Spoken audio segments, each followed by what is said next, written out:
Hi అండి. Good morning. Welcome to my channel.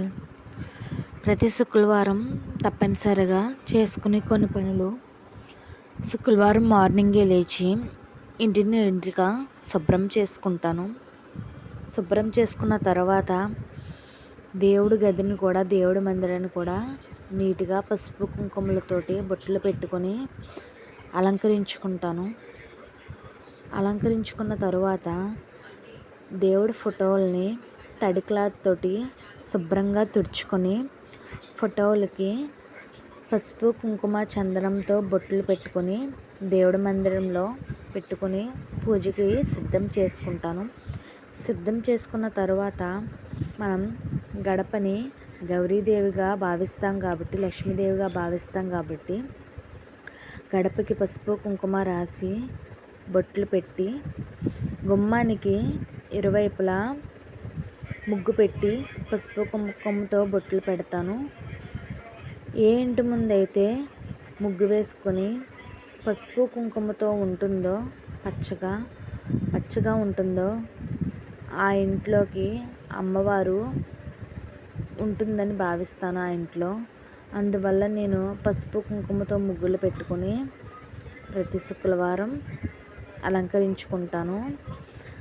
తరువాత రోల్ని మనం గౌరీదేవిగా భావిస్తాం కాబట్టి రోలుకి పసుపు కుంకుమ రాసుకుని బొట్లు పెట్టుకోవాలి.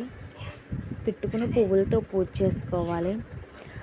పూజ చేసుకున్న తర్వాత దేవుడి మందిరంలో ఈశాన్య మూల ముగ్గు పెట్టుకొని పసుపు కుంకుమతో బొట్లు పెట్టుకుని రావి చెంబులో నీళ్లు పోసి దాంట్లో పువ్వులు పసుపు కుంకుమ వేసుకొని పెట్టుకుంటే మంచిదని నా నమ్మకం. అమ్మవారికి దీపారాజన తర్వాత ధూపం వేసాక సాంబ్రాణితోటి ఇల్లు మొత్తం ధూపం వేస్తానండి.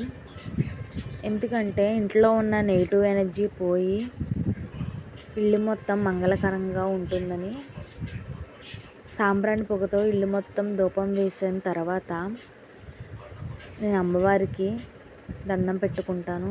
ఏదేమైనా సరే శుక్రవారం అమ్మవారి పూజ చేసుకుని అమ్మవారికి ధూపం వేసి అమ్మవారికి నైవేద్యం పెట్టి దండం పెట్టుకుంటే ఆ రోజంతా నా మనసు చాలా ప్రశాంతంగా ఉంటుంది. అందువల్ల ప్రతి శుక్రవారం నేను ఈ విధంగా ఇంటిని శుభ్రం చేసుకుని అమ్మవారికి దండం పెట్టుకుంటాను.